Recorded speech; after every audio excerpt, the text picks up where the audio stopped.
I feel a bit, if I sit down, I'm too small. Welcome everyone. I don't see you if I sit down. Welcome everyone to this, in my view, very interesting session about consumer empowerment. And especially, I think we will see from the speakers that we have here today how we could or how we should treat information and how consumers perceive information. We have touched upon this now in several sessions during the conference. I think now we will hear from the experts, and I feel very reassured by that. And with the risk of being absolutely smacked over the head, can I ask, how do you pronounce your first name? Ciarán. So Ciarán will start the presentation, and he comes from the Joint Research Center. And Lisbet will continue, Lisbet Berg, she will continue with her presentation. And last but not least, we have Päïvi Hentunen from the Finnish authority. So I think we will listen. Of course, if you have a factual question, it could be an idea, I think, if you interrupt and you want to ask something that is essential. Otherwise, I think we should try to see that after each speaker, we will have the possibility to put questions to them and for further digging. We should be conscious of time as well, so I will haul up my phone device to keep tabs of the time as well. But I think without further ado, I would like to introduce Ciarán to start. Thank you very much. Thank you very much too. Good morning, everybody, ladies and gentlemen. Great to be here. So happy with a very warm welcome to Riga, Latvia. It's very, very nice. I'm going to give a quick presentation now on consumers' behavior from birth to retirement. Now, it will not cover everything, but I do hope it'll have some elements which we can discuss. This presentation will be in 3 parts. First of all, I want to tell you a little bit about the Joint Research Center and what we are doing in public health policy support. Then I will talk a little bit about understanding the link between aging and consumer behavior. There are certain determinants there that we can influence, and we should look at those and map them and do something about it. And then we will discuss some of the challenges of an aging society for European policies. So the Joint Research Centre, many people won't know what it is. It is one of the Directorates General or departments of the European Commission. You know, our President, Commissioner, we have a new Commissioner, we have a new President, and we have a relatively new Director General.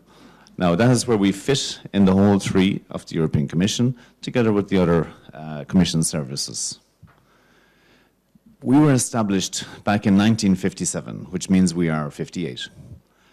We have 7 institutes in 5 countries. We have now 3,000 staff. We produce a lot of scientific publications. I will tell you about our mission in a second. And our budget is about $450 per year.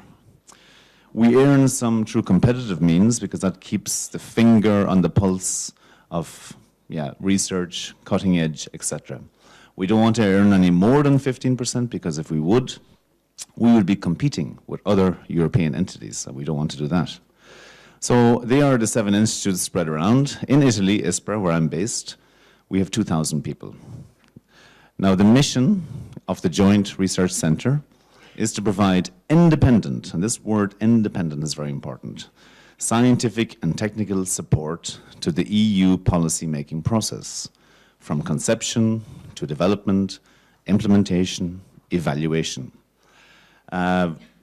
Basically, we are independent of what? Of all private, national, and commercial interests. So we are in a position to put the European citizen first, not some other interest. So basically, that is a quick overview of the JRC. If you have any questions about that, bilaterally, whatever it is, I'd be happy to talk about it.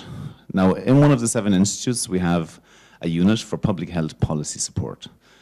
I'm heading up that unit, and I will briefly say a few words about that.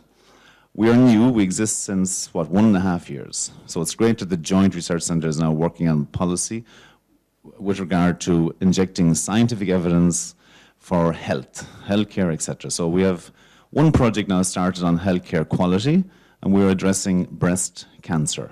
Breast cancer, as you know, is the biggest cancer killer of women. numbers are still going up and something has to be done. What we're doing there is we are mapping the breast cancer pathway. It's all science-based, developing guidelines and ensuring that when this system is rolled out, if a patient will be mapped, they will have minimum requirements fulfilled at all stages.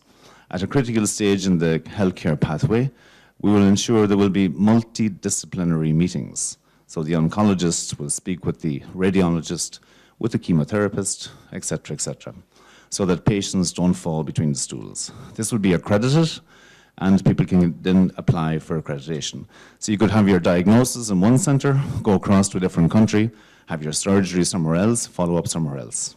We'll be mapping the end of the pathway because palliative care, pain management, psychosocial care, these are elements that are often missing, and these are very, very important. We have a group working on nutrition. Nutrition is so important. I will give an example of one of the projects there. We just recently mapped school food policies throughout the European Union. Some schools don't have fresh water, no access to fruit, vegetables, maybe just vending machines with loads of sugar, salt, and fat, and this is not good. Obesity is a major problem. Let me say a few words about that later. We're also going to now, we're receiving the data on cancer. It's coming to the JRC for the first time. It was in a different environment, so cancer data and rare disease data, we will harmonize it and use it for steering policy and also for epidemiological research. Finally, we have a little group on behavioral sciences. Actually, Benedict is in the Ukraine at the moment at a conference there. So he's our group leader. So I'm stepping in on his behalf to talk a little bit about that. One example of a project we did last year was we did a study on physical activity, where 480 schools took part. The kids between 7 and 11 were wearing physical activity accelerometers. So we monitored their physical activity using different behavioral incentive schemes. The results, the report will soon be out. It was very, very interesting. And we believe this can really make a change. I will move on because time is of the essence. So going to the habit formation. Well, I think we all know that basically sharing people's consumer behavior for the rest of their life, childhood is such an important part to address. So whatever is formed in your childhood, it's very difficult to change that. So basically, we can influence that, parents can influence that, school environments can influence that. Food advertising, for example, a kid would think that it's a perception that a package of frozen carrots, which look very nice, would be maybe better than an ugly plastic bag with carrots which are all crooked but organic. So this is perception, and it's important that we make this awareness thing happen. Branding of food, etc. So now we're going into some of the nitty-gritty. From a policy point of view, what could we do? Well, we can actually do a lot. We can also increase awareness and make interventions at the policy level. So policy things that we will do then will of course have a long-term effect. Once let's say the behavioral pattern is formed, it can then be more difficult to change it. If bad habits are formed, also quite difficult to change that. Aging consumer. Here's a graph taken from Eurostat, 2013. It's a reality. Now, on the left, you have males on blue, perfect, pink for the ladies. And the bars that are more colored, deep in color, are from 2013. This is the population in the various age categories, yeah? Now, look at how it changes, how it will change to 2060. We have it, let's face it, we have an aging society. That's why there are activities in the Commission like active and healthy aging. There are a number of projects going on there. But this is a reality, and we need to address that. There are various determinants of healthy aging. These have been mapped also by the Commission in 2011. And I won't go through them all individually because I'm conscious about the time, but all I will say is that certain determinants or certain aspects there are more modifiable than others. And if we focus specifically on, say, the behavioral ones, which is the topic of this presentation, of course we can work on things like diet, physical activity, smoking, alcohol. These are factors. Now let me give you some statistics. Obesity has doubled in the European Union since 1980. Now 20% of Europeans are obese. 50% of Europeans are overweight. with an aging society like that, this is a cocktail for disaster. Our healthcare systems are already overburdened. We're wondering how we'll be able to afford all this. Maybe we can prevent a lot of it. Here's a statistic. In Europe, of all expenditure of healthcare systems, guess what percentage goes to prevention? And we're talking trillions of euros per year. 3% goes to prevention. Aging leads also to functional changes in the human brain, what they call cognitive decline, Alzheimer's onset. And basically, from a behavioral point of view, we need to look at this because this is coming. There's a trust issue as well. Older people are not trusted as much. They believe they can still take very good, solid decisions, but can they?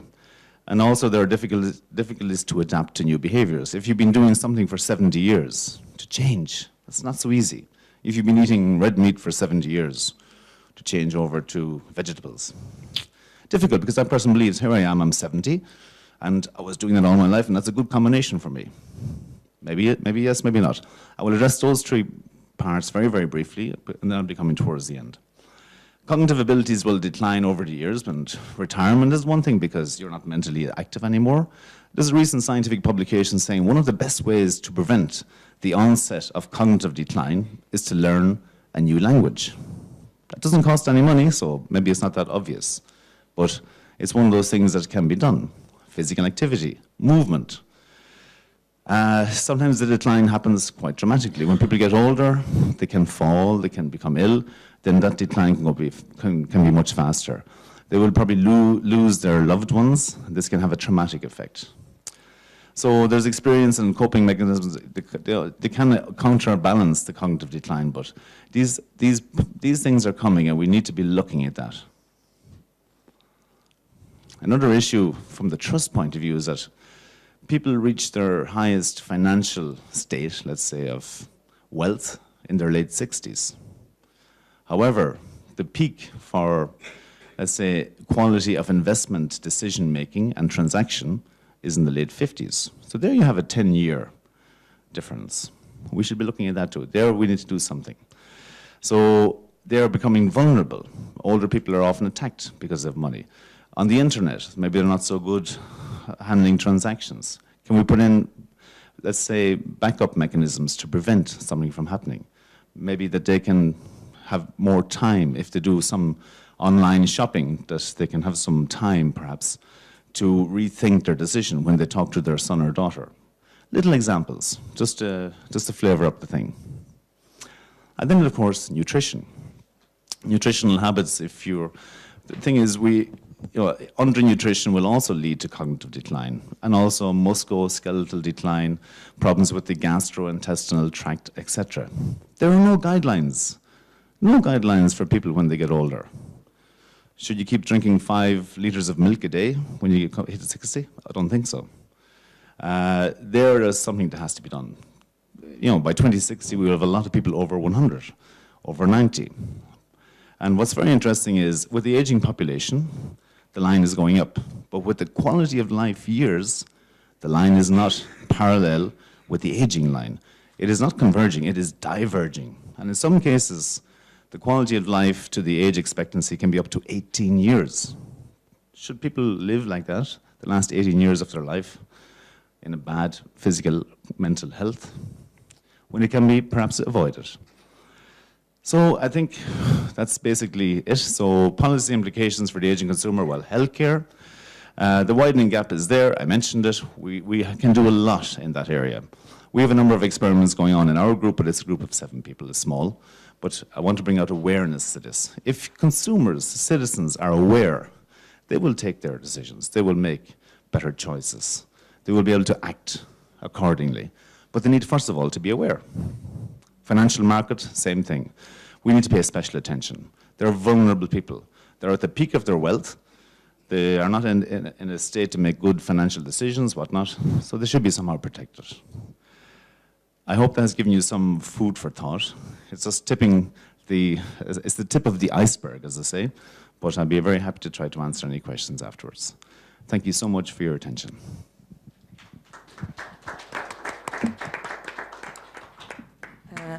So, if I may, before we hand over to Lisbet, do you agree with Ciarán? Do you intuitively or otherwise, do you recognize this picture? Or do you question it? You're nodding carefully and smiling. It means that you do believe Ciarán. Okay, that's good. So there is some trust here in the room. But Ciarán, if I may then, while you think of any question to put to Ciarán, this is because I think also intuitively, I think we can recognize this. And I think the experience from enforcers would support. I know that we have had these issues on scams to elderly, brought on buses, taken to places because they are available, they have the time, and all of a sudden they find themselves pressed against the wall with their champagne glass in their hand, being asked to sign off on things. But what is important, I think, for us to know, if you could, is the kind of data sources that you're using to draw these conclusions, because I think for us here in the room, I think we do recognize the picture, but when discussing or having a court case on our hands, if we could point to specific evidence that supports this, that would be really helpful, I think. So, no, fully agree. Absolutely and fully agree. And that's why in the GRC we're science-based. We're scientists, basically. We're technical people. And all of the projects we do are networked. So when we come up with something like the school food policies or the physical activity or whatever, we engage a stakeholders network, and the member states are represented in there, and the top stakeholders all throughout Europe and often internationally. The last thing we want to do is build a wall around Europe.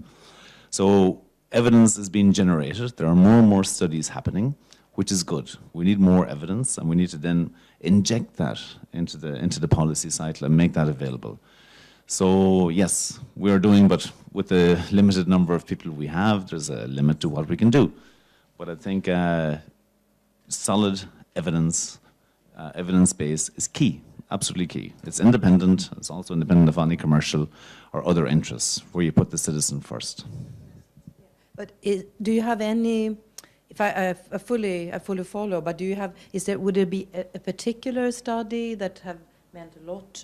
Has been breaking news to you, or something that you refer back to all the time that we should know about? Because I'm thinking again of the difficult position of an enforcement authority or a consumer association that says this is wrong because, they shouldn't have to say because we think so or because the member states say it's wrong, but what is the hard evidence? I think having a data source that you can directly refer to in such circumstances. So if you have a favorite one, because I understand this is work in progress. I fully understand. I take your point. And I don't want you to say things that you don't feel that you can. But if you have come across something that studies in combination or something that has meant a big deal. Well, we exist since October 2012, so our unit is very, very, very new, let's say. It's quite young. But the school food policies one, that was with 28 member states plus Norway and Switzerland, and that is gaining serious momentum. And now it's going to the second stage. So we will be generating some evidence there. What we also do is we have systematic reviewers in our unit, so experts in doing systematic reviews where you gather evidence which already exists. A lot of studies have been done, and then we can grade them using a special mechanism to test their scientific genuineness, authenticity, how robust is it, and then with screening. We will be doing that with guidelines, for example, for breast cancer. Some guidelines exist, some will be accepted, some won't, because the evidence won't be strong enough. So to generate everything new and reinvent the wheel, never. Definitely no way. So we always look at what's available. And with the school food thing, that's quite original. And it's a pretty obvious one, I think. But in time, if you give us 4 or 5 years, we'll have more and more studies and cohorts of studies to refer to. And obviously, it goes without saying, and I will come back to that at the end, not as to detain everything here or delay, but the unit that we have, I think, aware of the unit E1 in our directorate that pioneered this kind of behavioral and other studies in the consumer policy area. So there is a link and there is cooperation. But true, we have that unit has existed longer. I'll return to that, but it's very important, I think, that we provide the member states, the authorities, the consumer associations with the tips of where to find these things as well. And I think this is something we should pay attention to. Thank you very much. So I will not torment you anymore. I hand over to Lisbet. So please. Thank you.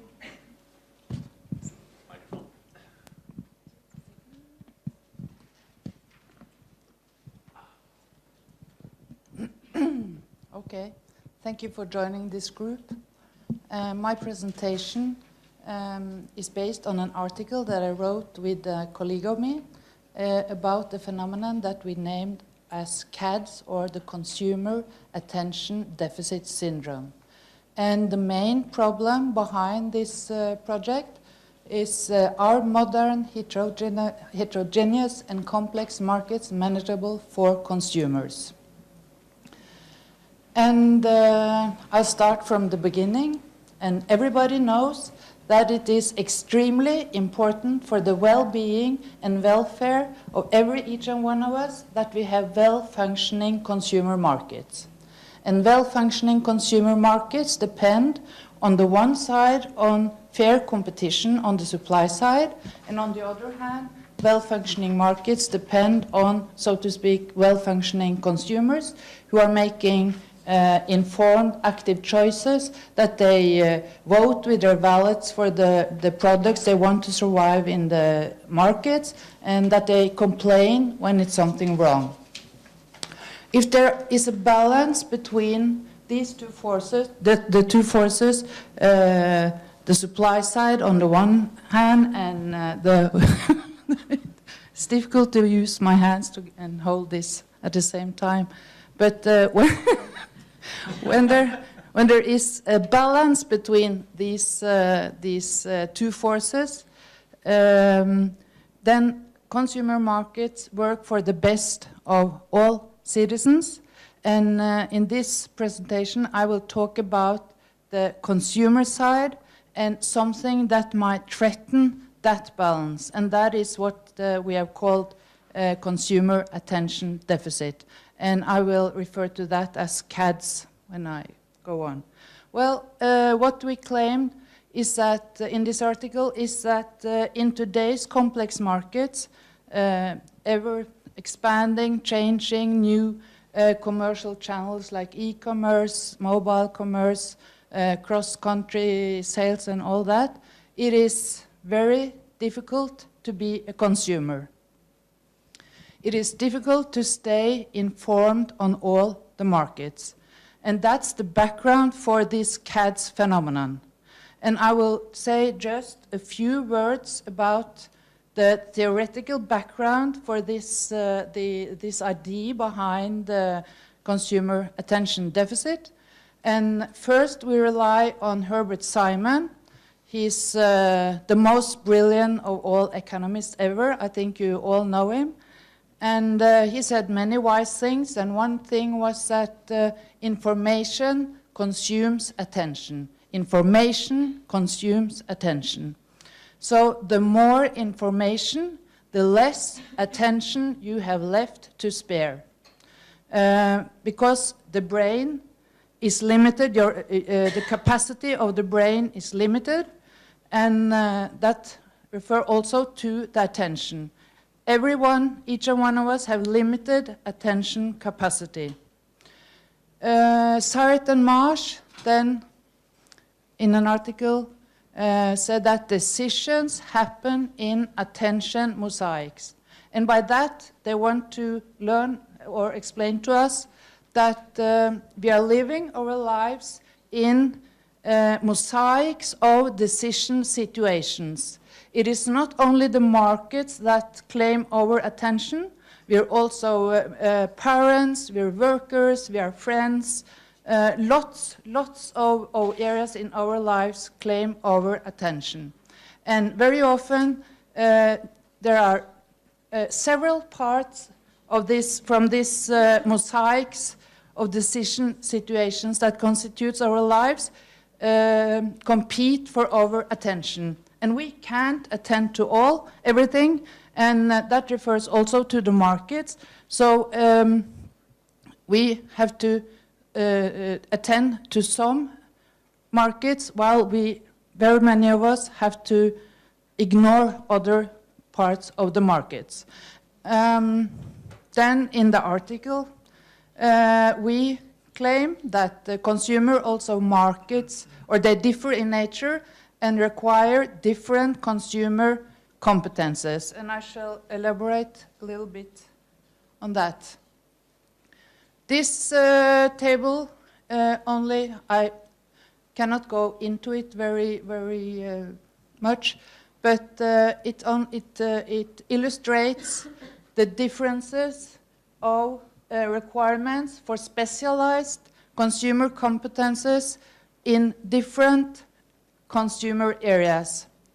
So if you want to manage the bank, electricity, and also the insurance market, then it is important to master abstract calculations. If you go into the food and clothes markets, then you need to master, then complexity management is a requisite. When you are going to compare all prices and qualities and a range of products, content list of foods, and so on and so on. When you go to the electronics markets, you should actually be an engineer to fully understand the products they're selling there. And then finally, what we call actually the ethical markets, then you have to not only think about your own private interest, you also have to think about the interest of the community and others when you are making your choices. The point here is that if you master one market, you cannot transfer this competence to another segment of the markets, because they require different specialized competence. And therefore, we hypothesized that because of this, and because the markets require different kinds of competences, and also because we have limited attention, we hypothesized that consumers tend to specialize on selected segments of the market that require similar kinds of competences. And we wondered, how well informed are consumers before they enter the different part of the markets? And that's what we investigated in a study and in Norway. And we asked, the basic question asked was, how well informed would you say you keep yourself informed about? And then it is 12 different consumer areas. I shall not go into that, but you can just look at the figure, and you see the green parts of the columns. They show how many consumers who say they are well informed on that particular market. And then the orange parts illustrate how many say they are not informed or they are poorly informed on that market. The orange parts is what we then think signal CADs. As I say, I cannot go into all the markets, but what you can see from this figure is that it differs between markets how well informed the consumers who enter the markets are. On some markets, there are too few, I think, consumers who are informed before they make their choices, and on other parts, it's not such a problem. And the next question, I'm rushing now, I know. But the next question is, of course, is it the same consumers that master all the markets? Are some consumers sophisticated, super consumers, while other consumers are deprived? Or is the phenomenon that we call CADs more equally distributed in the population so that we have some people, that everybody have some kind of cats. So that's what we have investigated, and we did that in 3 different years with 3 materials, and our results, the pattern emerge every time. So I shall now jump directly to the conclusion. And that's the conclusion. And as we thought, different consumers, different groups of consumers have different consumer competence profiles. And we found 4 different consumer types. That is Teddy Techno, Fairtrade Fia, Sally Sale, and Frederick Finance. And I shall say a little about each and one of them. First, we have Teddy Techno, who mastered the electronic products markets. He is most probably, he's a young man, low education, and he knows everything about the latest cell phones and computers. But of course, there are lots of consumers who do not master or find these markets very difficult. And that's particularly old people and especially older women. And higher educated women in general also have problems very often on these markets. Then we have Fairtrade Fia, and she's most probably middle-aged, middle-class woman with higher education. And contrary to Teddy Techno, Sally Sale, and Frederick Finance, who all knows that it is stupid to pay too much for a product or a service, Fairtrade Fia, she is also aware that it can be unwise in the long run to pay too little for a product. So she is thinking about the environment and fair trade and oops, oi. Okay. And then Sally Sale, she's a woman, and especially if she has scarce finances, then she will also be very price conscious when she enters the markets, and she will make very, very good choices, and she'll be very, very just like the consumers that we want, reflected and active. And on the other hand, on the everyday products markets, the one that have most problems are all men when they're going to buy foods and clothes. And the last consumer type, that is Frederick Finance, and he's a rich middle-aged man. And he, contrary to Teddy Techno, Sally Sale, and Fairtrade Fia, who all thinks it's very boring to shop around for the cheapest electricity prices, he thinks it's quite interesting to monitor interest rates, insurance prices, and electricity prices. And those who are most in danger of falling into CADs on these markets are young women with scarce finances. So the conclusion of this study was that nobody's perfect. We have different consumer competences because we have limited attention capacity. We all suffer from some kind of CADs, but on different parts of the markets. So the next question, if I have time for that. Of course. Thank you. Don't you find it, sorry, I think you find it quite fascinating, so please. Thank you. Do we have something, this is from Norway. So in Norway, we know that CADs is quite widespread. But do we find the same thing in other European countries? That's the question. Do we have anything, any data material that can say something about how is the situation in other countries? And yes, we have. We have the market scoreboards, and there is particularly one of the questions there that is very helpful And that question is, and I shall now jump over one, I'll go straight to this. How easy was it to compare same products sold by different suppliers?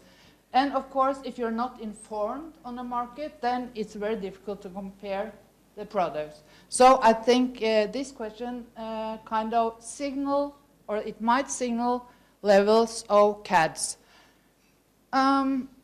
It's not so interesting to understand exactly what these estimates mean, because this is the average of all consumer markets in the different countries. But you can see here that the blue arrow pointing at the Norwegian results, and you can see that according to these, the scoreboard, CADs seem to be more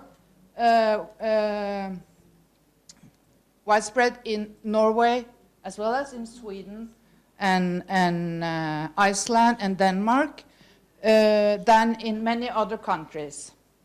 I will also, so it's more severe in these Scandinavian countries, but not Finland. Finland is so I'll go now back to this. You shall not try to read this figure. I shall just look at the pattern. I shall explain. These are the results. The same question asked to all countries, all the member states, and for all the different 52 markets that are included in the scoreboards. And the red squares here shows level of people who say they find it difficult to compare products on that market. And what you can, my only message here is that you can see on the left hand, it is the goods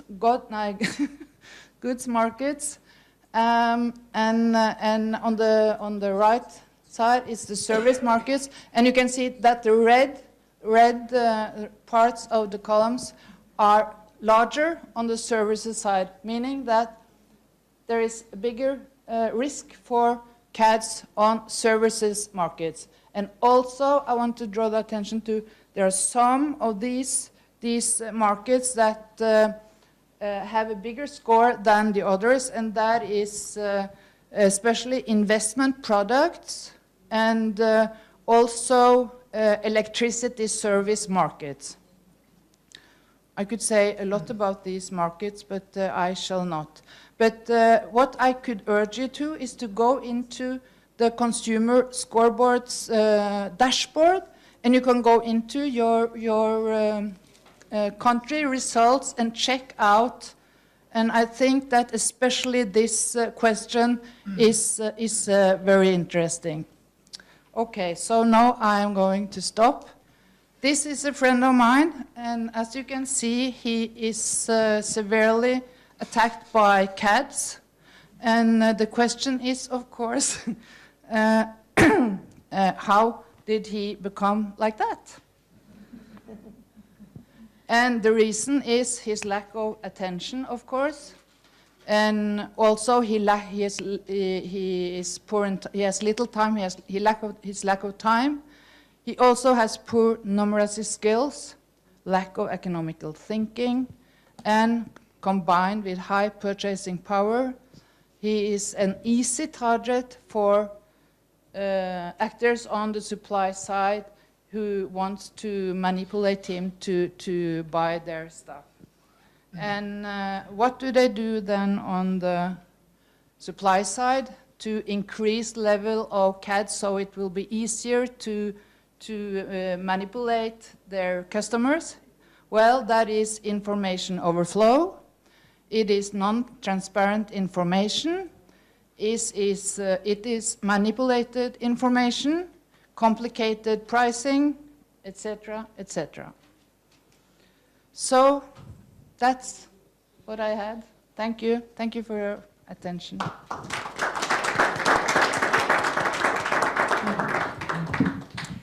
Thank you very much, Lisbet. I think this was fascinating. I think you now understand why I keep referring every time I get the opportunity to the need for facts. Because for policymakers, if we don't manage to figure this out, we will do the wrong policies for the wrong reasons, maybe we meaning very well, but not actually focusing on the actual problem. And also when we want to address, even if we talk about very difficult areas as consumer education, we will hear from Päïvi, if we don't focus on what is actually needed, if it can be repaired, that is, but if it can, then we need to focus the resources in the right area or to the right group where it can have some impact that is meaningful.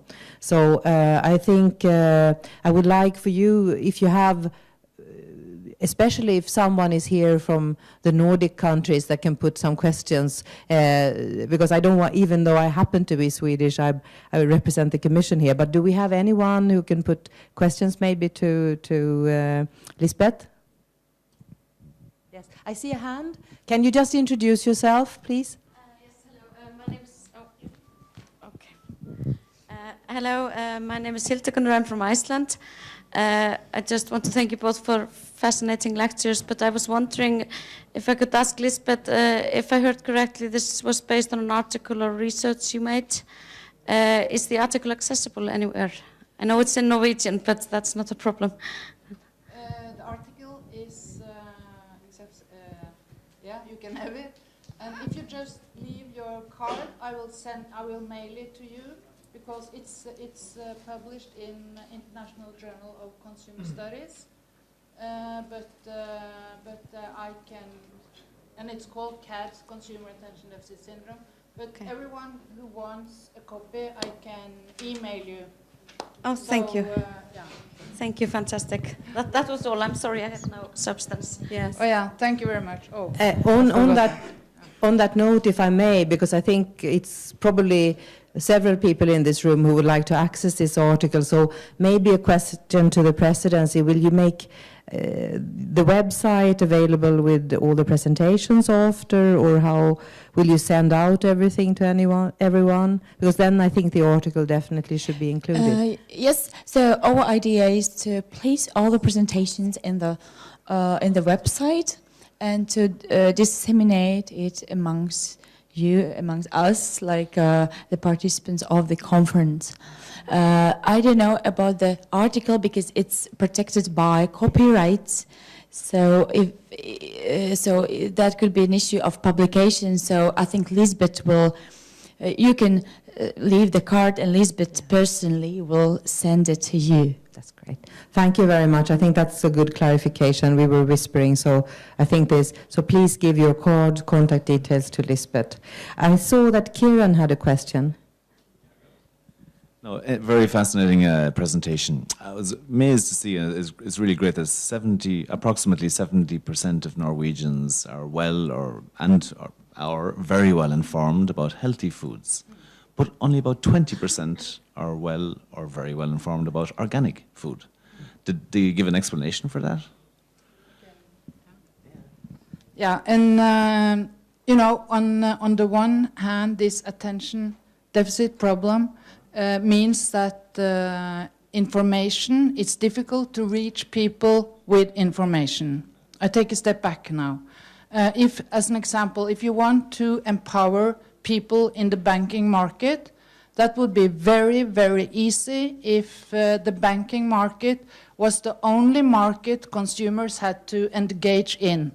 But since consumers, as you know, has to engage in several different markets, then lots of consumers just cut out, and they don't hear the information coming, trying to empowering them. But then the markets or the areas that you mentioned, the healthy food side and the organic food side, it shall be said that fair trade products was at the time a new market, and not very many products were available, but still these two areas show that information, of course, matters. Because healthy food had been an issue in the newspapers for a long time, and it was literally impossible not to be aware that sugar, fat, and salt in food was dangerous. Everybody, if you're not deaf and blind, you know that, yes. Thank you, Lisbet. Also, any more questions? Then I will try to put two, one for myself and one from the colleague Dan Dionisi, who couldn't be here at this conference, but he forwarded a question for me to put in if you would like to take it. Now, I would like to return to this because I found it very interesting. I can speculate, but I would like rather for you to tell me. We saw this picture with the higher CADs in Nordic countries, except for Finland. In a specific area. And would you mind repeating what you think, what is the cause of this in your view? Because it was included at least Norway and Sweden, so I would like to understand. Well, we have seen that in all areas, Finland is at the top of the list. You know, the PISA results, and maybe that's one explanation. That in Finland people know how to calculate, yes. In Norway, it's kind of, people think that it's been an attitude that not managing mathematics, which is very difficult, doesn't matter. They're trying to change that, but I think we had a problem with that in Norway.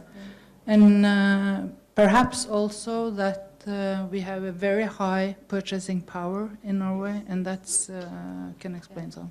But I think your calculation skills and yeah. Yeah. Can I add, because I was smiling personally when I heard this, and I'm thinking I don't live in Sweden anymore. So any Swedish person in this room, please correct me. But you know, we have everything served on a platter. So I mean. I'm not talking about overprotection in the consumer policy area in particular. I'm thinking in general.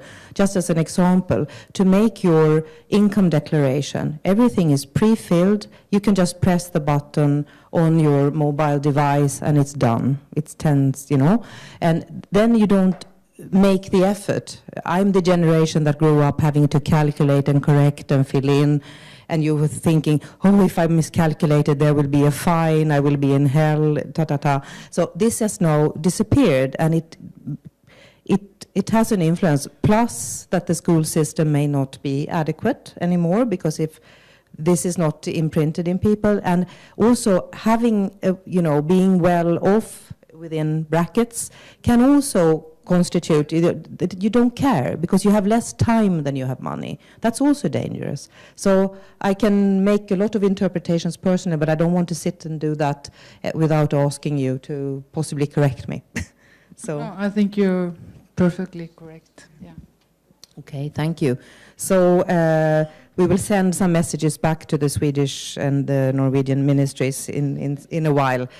Just as this seminar is over, I will call on Peter. He's here, so he just went to the wrong seminar, let me put it like that. So then if I may, because we will have to absolutely pass the floor to Päïvi. But I also had this question from Dan, and it's much more scientifically oriented, but I take the opportunity and then you say if this is the right situation to answer. Because he said that one thing, because you refer to several interested, also other scientists, and he also pointed to the fact that in the conference on behavioral economics that was organized some time ago, we also have Mr. Shafir, who is one of also the well-known scientist, and he has created the concept of scarcity and limited bandwidth. And if you could you make do you see that the CAD's concepts have similarities with his theories, or if you could explain that to us, because this is another area. If you think it's opportune to do it now, otherwise I will not bore everyone. It's a big question, I think, but bandwidth scarcity, it's also a mechanism that will affect how you manage the markets. Yeah. I think it's too big question to go into now. Okay. Yeah. So maybe this is something. I agree that this also affects how well informed and how well you perform your consumer role. Yeah.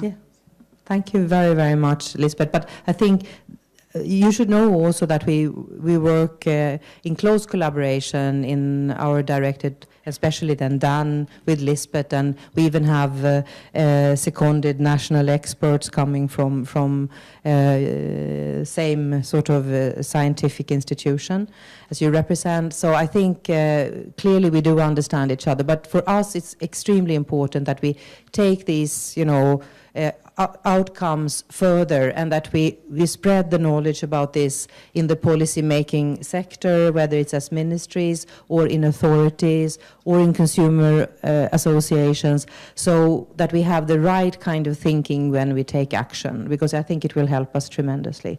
There may be things that we can't do anything about. We don't have the power over everything, but at least we take what we can and we use it. So please now, Päïvi, over to you. Good day, everyone, and I'm very pleased to see you all here and hear my short presentation about consumer information and education. But if you don't mind, I would like to give this presentation sitting, because it is easier for me to handle my notes and all these devices, which I have a helper here, but anyway, so now, I'm from the Finnish Competition and Consumer Authority, and we merged with the Competition Authority 2 years ago. So we have now 2 years worked together with all our legal measures which we can do, and I hope that someday we will better cooperate to get always the best situation for the consumer. I'm not always so sure that we are doing it now, but I have heard here today many stories how it can be done. But I'll start with an overview of our main tasks of the consumer division in the Fcca. We have 2 divisions, consumer and competition, and then we have market research and communication and administration, but these divisions are important for us. So in our consumer side, we have the supervision of consumer protection legislation and assisting consumers in court, and we have this mean of group complaint and class action too. And this is the main task of the Consumer Ombudsman's surveillance. We enforce the consumer protection law. Then we have consumer information and education, and we have been working quite long for this education question, so that we have one person who very carefully takes care of the cooperation with schools and all the people from the education side. And consumer information we have done 25 years and more.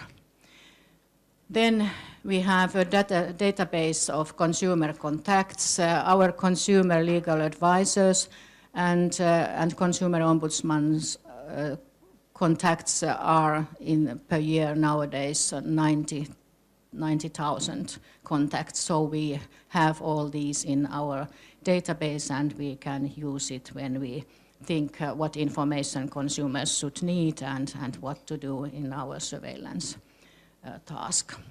Then we steer and train our local consumer services, consumer legal advisors, and finance and credit advisors.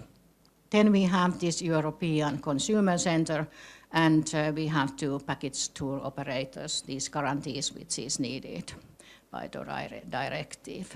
So we are 40 people doing this this job. And so we'll go on. I was asked to shortly comment also this consumer behavior, especially addressing digital aspects. And this is really a short version of the whole thing which I am telling here. Consumer behavior is similar no matter if it is in the online or traditional environment. The elementary features don't change. Consumers can learn more, become more sophisticated with technology, but still the basic elements in our behavior, according many research results, are: we concentrate on the main message, we tend to believe what is told to us, and we often overestimate our capabilities. So we are doing quite a lot of work nowadays also with this question of this behavioral economics, and I'll tell you here that we have a working group which is preparing national applications of the OECD's recommendation for decision-making in consumer issues, which was published last spring. And the recommendation, and likewise the 2010 Consumer Policy Toolkit, is strongly based on achieving resolutions influenced by research results from behavioral economics. That's why we we have our focus to get information about these researches. The goal of our working group is to draft a national toolkit which follows the recommendation. And we have chosen one real consumer problem, subscription traps, to be the main issue. Consumer information will have an important role in that work, and timing and form of information are the key issues. The working group doesn't have any results yet, but the digital environment will give many new possibilities to inform consumers effectively. And if somebody wants to get more information about this working group's work, so we have Director Anja Peltonen who knows about our project. Yes, now I'm going to know this. Let's have a look at consumer competencies. The skills, habits, knowledge, attitudes, capacity, and will. And we have these important areas: personal finances, consumer rights and responsibilities, and advertising and marketing. And then there are different levels: I know, I can, and I understand. And these skills in consumer trade, information processing skills, and social and communication skills, they are all important when we talk about these consumer competencies. But we know that whenever there occur problems in the marketplace, we often hear someone saying that this can be solved with information. And then some of us in consumer organizations are asked to write some instructions for consumers, or someone suggests that let's write a piece of legislation and make it mandatory for companies to tell about this to their customers. My perception, number one, is that this is not sufficient. Just producing information doesn't guarantee that consumers find it, read it, understand it, and get motivated by it.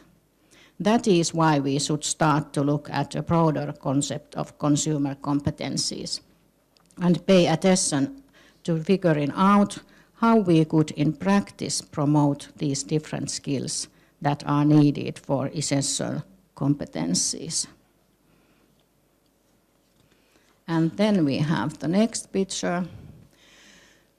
These consumer competencies are lifelong learning, as we know. What does it mean in practice? Here is a picture of factors that form the path of lifelong learning processes. Here in the bottom is basic education that we all get in schools during our early ages. Basic education reaches everybody, and as formal learning it is based on the curriculum, and in Finland it is defined by legislation.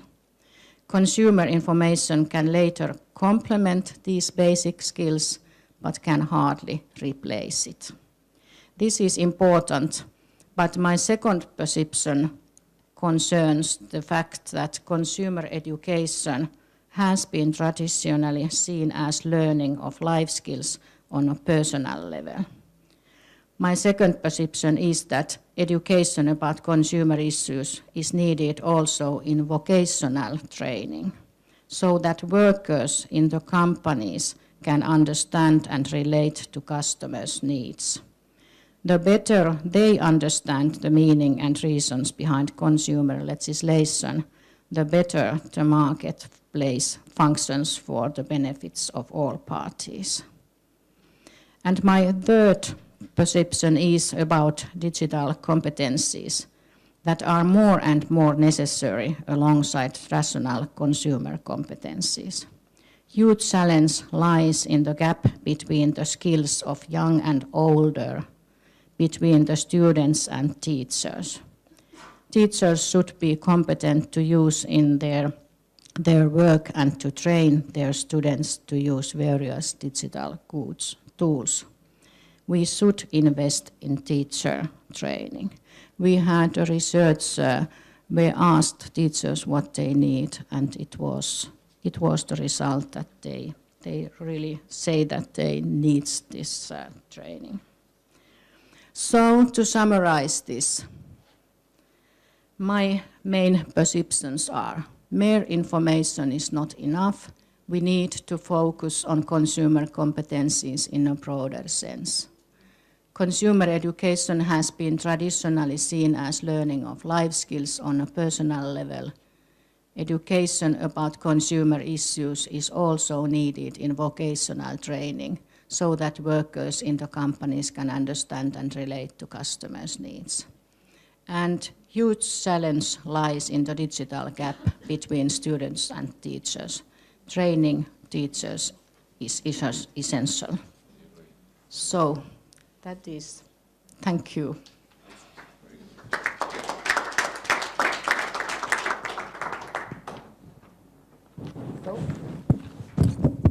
Thank you very much, Päïvi, and thank you, Lisbet and Ciarán. I think if you put all these pieces together now, first of all, do you have questions to Päïvi?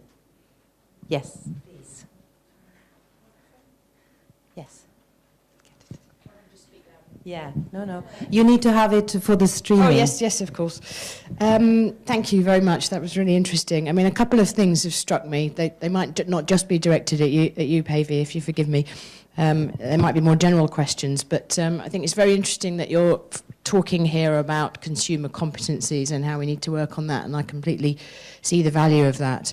I wonder also if we need to look at the other side of the coin, and in thinking about things like pre-contractual information and terms and conditions, which no one ever reads. I think everyone sort of sees the force in that argument. Can we draw on the lessons from this kind of research and from behavioural economics actually to require this kind of information to be simplified or presented in ways that more consumers are capable of absorbing, and that they will actually be able to read and take in and make decisions on the basis of? And I also wonder whether that might fit well with the aims of better regulation and with the REFIT programme and all of that. So is there really something that we could do collectively here? And my second point, a different point really, was I've just been very struck today by how much research and information gathering has been going on in different member states about these related issues, and I wonder if there are mechanisms to sort of bring that together so that we can all benefit from it, because clearly you have the unit in the Commission, but we're all doing different sorts of researches in our member states as well. Could we synthesise that in some way so we can all take advantage of it? Thank you. Thank you very much. I think, is there any other question at the same time before we tackle? Because I would like, I think we all understand now the importance of the competencies part and what we may have to do at national level, primarily, of course, because in the Commission we can only support, supplement what is done in member states, but we can certainly provide. We should spread the info, and I think that on the working group, Päïvi, I didn't quite catch, and I apologize profusely. Your working group, who is the lead? Where does it stem from, or under what umbrella? Is it Finn? It is in our authority. We are working there together with our information people and lawyers from the consumer ombudsmans. And we try to make, it is the question of this prioritizing and how to use this information when we do our decisions, where to tackle. Yes. And if I remember correctly, it's also in Finland that you have had more success in having consumer education as such in the curricula in schools. Yes. So I think this is food for thought for everyone. So it's not enough that we talk about it, and it's not enough that one entity alone, authority or whatever it may be, but you may need to have a national working group to begin with, and in some cases you may already have that. So it has to be multidisciplinary, I guess, and it has to bring people together and motivate everyone based on the same knowledge to take some action, which is suitable for that particular country. Then if we had that, we could have maybe at European level something as well. But I take it is very, very important and very interesting, so I take note of this. Then we had Kirsten's question on pre-contractual information, and I turn maybe to Lisbet, if I may. First. Yes. Yeah, everybody knows that people consent to everything without reading, and we could wonder, why do we have to do that? And I think that this difficult environment for the consumers, and that the behavioral economics show in several studies, actually legitimate that we need very strong consumer organizations. I think we need, and consumer public authorities, I think we need institutions who are going into the market as kind of professional consumers, and who will then kind of help the forces on the consumer side to get this balance that we need. Yeah, that's my answer. Okay, also I have a question, because we really admire the education system of Finland, and we have it's always an example also been for Latvian education system. What is our experience that we have tried and we are trying to enter in the school curriculums with our issues, but it's extremely difficult because these curriculums are overloaded with everything else, because sure, consumer issues are only some kind of area. So maybe how do you deal with this? Yes, it is. It is a big battle of who can have the time of the teacher and what to tell. And that's why we have done this work 20 years and more, just to concentrate to do that work with educational authorities and ministries and these teachers and so on.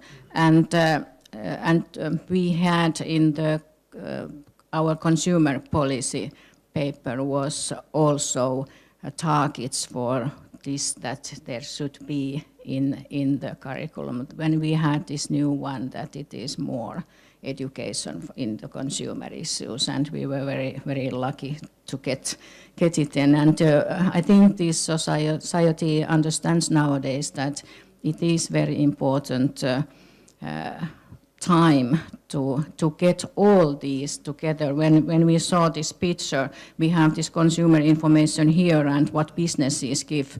It is we don't have so much time that it reaches all the people, and we have the problem that when we warn people about fraud and all kind of things, they just notice the information after they have they have had that problem, because we are, and that's why it is good when we have people in the businesses who understand this consumer protection system that and how to deal with it, and then to get the consumer information at school. So it is so important. But of course, we have to have this better service design in the whole processes, and to get information to help consumers go further and get the information, and so that they can choose, do good choices. So it is important that work. But because I had so little time, I took this education role because our authority is doing that too. Thank you very much, Päïvi. Anything else that you would like to take the opportunity to ask? Because it's quite a lot. I think this was a crash course. Of course, for you who were in the conference, you already had a lot of advantages because you knew some things, but it's a crash course in what we need to pay attention to. And in fact, I must say, I think for us as policymakers, and I hook on to what you say, Kirsty, is that we absolutely have to pay attention to these studies. And we are also in the Commission. We shouldn't be allowed, I think, and we can say that to ourselves, we should not be allowed to propose legislation unless it's properly researched and tested. And if we do that and we try to follow suit in member states, I think it's good. And I think it's a good investment from our collective purse of the consumer program money, that we put money into this, and then you can complement it as is needed at national level. But we think it's a good investment. And I think also that one example of where we have used it was for the Consumer Rights Directive, where there is a ban on pre-ticked boxes. And I think we can all agree that they shouldn't be pre-ticked, but to get it through, it was very helpful to have the evidence to prove that really it's absolutely not acceptable from any point of view whatsoever, including the scientific, that you pre-tick boxes for people when you ask them to do something. And then this other problem that Kirsten mentioned, that we have the tendency. We also have this study ongoing on terms and conditions, and it clearly also proves exactly the same thing. People do not read. And I think I confess, I don't read because I don't have the time. If I have to book my airline ticket and I am in a hurry, what choice do I have? Apart from the fact that there may be only 2 airlines that I can choose between, and they both, if you don't tick a certain box that you accept their terms and conditions, you will not have a ticket. So what is this, And we have to use our knowledge now better, and we have to do it, I agree, as much as we can collectively, and also where it's needed at national level. So we have to build from the ground, and we will complement what is needed at EU level. We cannot do everything, and we should not do everything, but when we have a common problem, we should certainly address it collectively. So I'm grateful for that.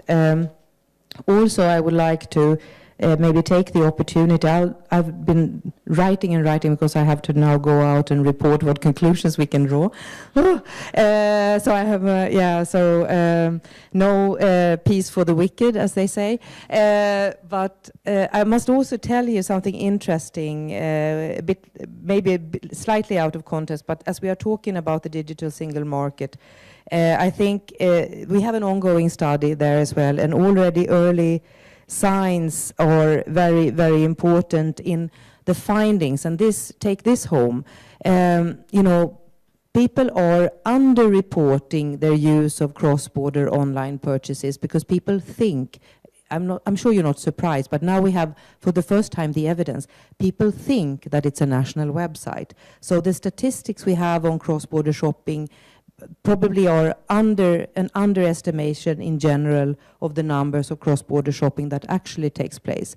So I think this, if anything, should motivate us to solve these problems at a level in the future that is serving all EU citizens in the simplest possible way when it comes to the rights, etc. So there is more cross-border shopping going on than we are actually able to prove statistically.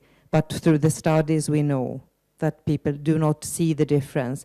If the website is in their language, they don't look at the IP address, they look at some other features, and they think they are on safe ground. If they know the rights, they think they know what will happen. So I just give you that at this point. Thank you very much for attention, and I think a big round of applause to the speakers.